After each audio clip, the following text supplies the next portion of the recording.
Warning, this video is for mature audience. Viewer discretion is advised. Hello, my Hooked honeys, and welcome back to Hooked. If you're new here, my name is Leanne, and Hooked is basically where we talk about some true crime stories and do some crochet projects together. And on today's episode, we will be crocheting a little footy, like a sock, but with fuzzy yarn, so it'll be kind of like a little fuzzy slipper like this. Right. We will also be talking about Nicole Diar.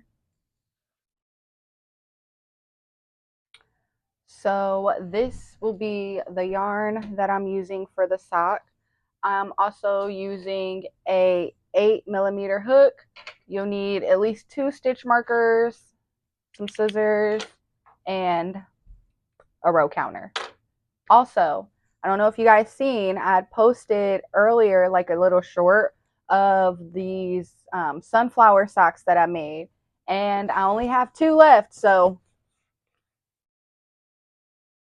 they're boxed and ready to ship.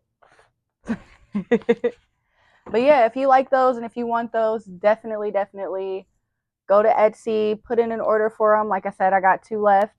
Also, there is a logo. Sorry, guys. There is a logo on the back of them with this sock stop or whatever. It's like our little rubber grip so you're not sliding all over the place with the yarn. And it is MBL, which is made by Lee.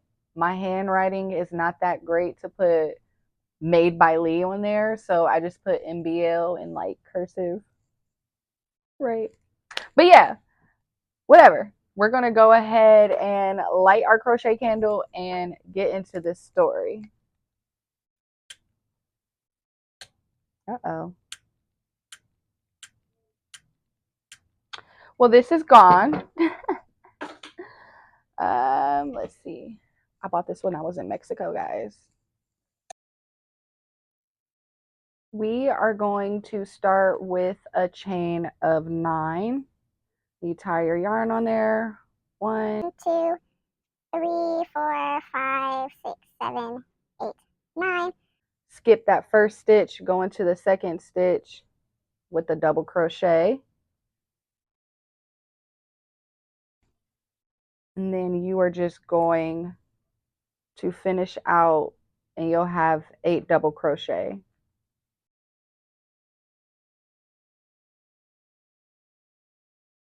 So you have 8 double crochet, and then you're just going to slide over to the other side and you'll do 6 double crochet on this side.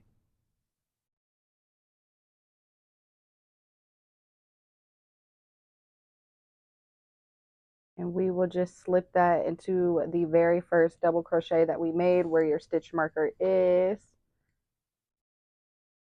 And there is row 1. We're just going to continue to do rounds of this with the double crochet for about 7 rows.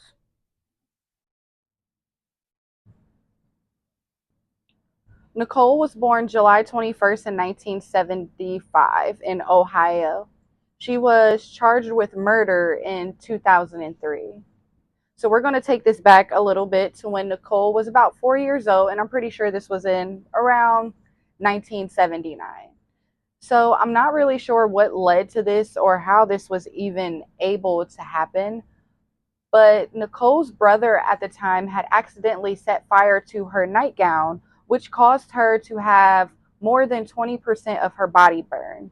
She had to undergo 61 surgeries until she was the age of 18.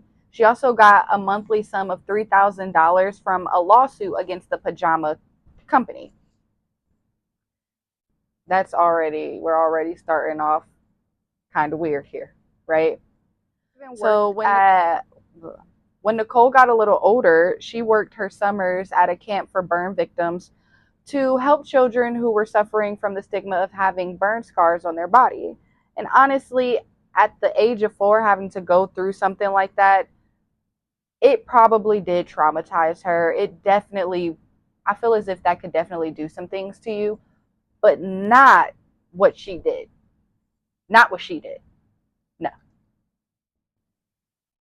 you would always hear people saying when they have a kid, they want their kid to have a better life than they had, and they want to do better than what their parents did for them. But in this situation, it just kind of seemed like she wanted her kid to have a worse life than her, or just to not have a kid at all. Now, let's jump forward to 2003. At this time, Nicole had a 4-year-old son named Jacob. And I'm sure Jacob was like any other 4-year-old kid, a bunch of energy, just wanted to have fun and talk your ear off. If you guys have children, then okay? At that age, they just don't stop talking. They got questions about everything.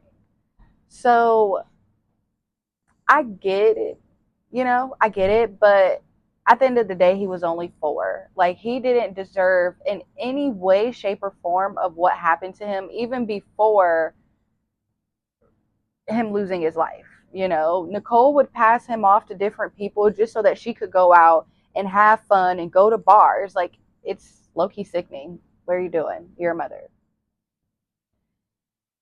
She would have very young teenagers babysit her son and would tell them to give this little boy medicine that would make him drowsy. He wasn't sick or anything. She just wanted him to be asleep. And it's not like nowadays. Like, nowadays, people give their baby a little melatonin gummy and then, be done for the night. No, this woman was giving her son Tylenol PM multiple times throughout the night. One babysitter said that Nicole told her to give her son Tylenol PM 3 times that night. 3 times. A 4-year-old little boy. And this wasn't like baby Tylenol. This was like Tylenol PM, adult Tylenol PM. Girl, what are you doing? Like, what's wrong with you? Let's get into why we're really talking about Nicole today. So on August 27th of 2003, this bitch, sorry, that was not nice. Nicole decides to suffocate her 4-year-old son, then sets her house on fire. Like, I'm already getting uncomfortable, right? So, how do we get here? What happened? Let's take a step back. So we're going to back up a day to August 26th in Lorain, Ohio. Nicole wanted to change the locks on her house due to a break-in that happened to her in the prior weeks. She claimed that someone broke into her house and stole her keys and money orders that she was going to use to pay her rent for that month. And because of this, she got a neighbor, Leora Penn, to help change the front door locks and deadbolt the back door. After they got finished, her friend Leorma, she left around 1 a.m. They had a couple drinks and then she left around 1 a.m. And she said as she was leaving, Nicole was going to lay on the couch with Jacob where he had been sleeping. Now, they did make plans to go shopping the next morning, and around 8 p.m., she decided to call Nicole, but didn't get an answer. So she just probably figured, hey, I guess we're not going anymore, right? About an hour later, she heard Nicole screaming outside. She ran outside and saw Nicole's house was on fire, and Nicole was screaming that she couldn't find Jacob.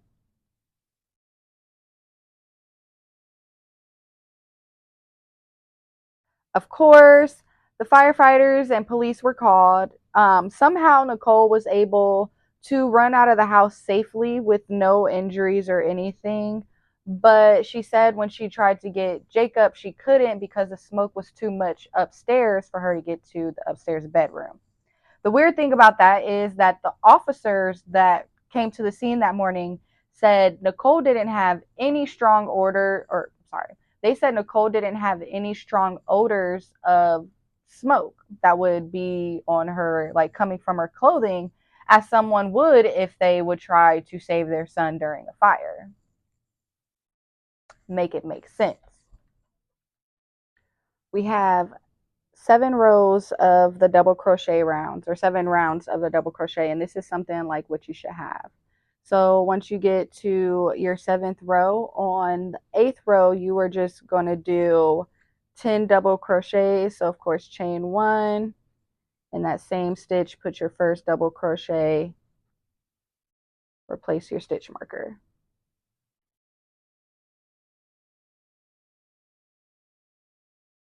So you're going to do 9 more because that was the first one.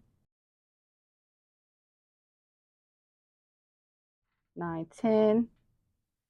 Then chain 1 and do another, kind of go back around. You're going to do this till row 10. I just finished row 8, row 9, and row 10 would be this. I think I'll actually just do 2 rows. My foot isn't that big. So row 8 and row 9 will be just the 10 double crochets.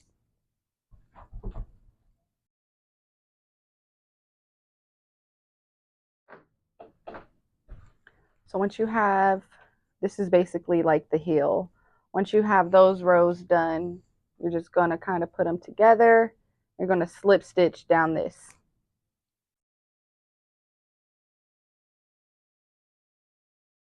So once you get here, what you're going to do is chain 1, and then in that same stitch, do your first double crochet. It'll be a little tight, so you got to work with it a little bit. There's 1, and you'll have 17 stitches around here. So you'll do 5 right here, 5 right on the other side, and then there's 7 stitches in the front.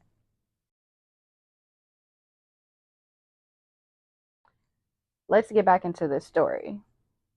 So some investigation was done, and it actually came out that Nicole was the reason for all of this happening. Poor Jacob's body was burned so badly that they couldn't even tell what his cause of death was. They couldn't tell that if he died from strangulation or if it was the smoke inhalation from the fire. So they did see the evidence of the strangulation though. So they're thinking that maybe is what did it, but there's no hardcore evidence because of how badly his body was burned. Miss Nicole was sentenced to death in 2008, but in June of 2010, her sentence was changed to life in prison without the possibility of parole.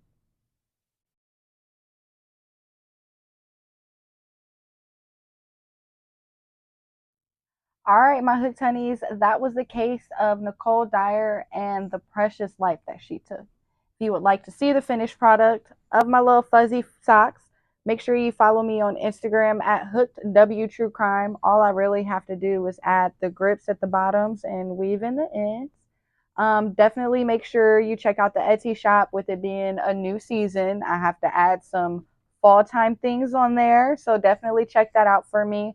And if you guys enjoyed today's episode, please like and subscribe because I'm here for you every Wednesday. Love y'all.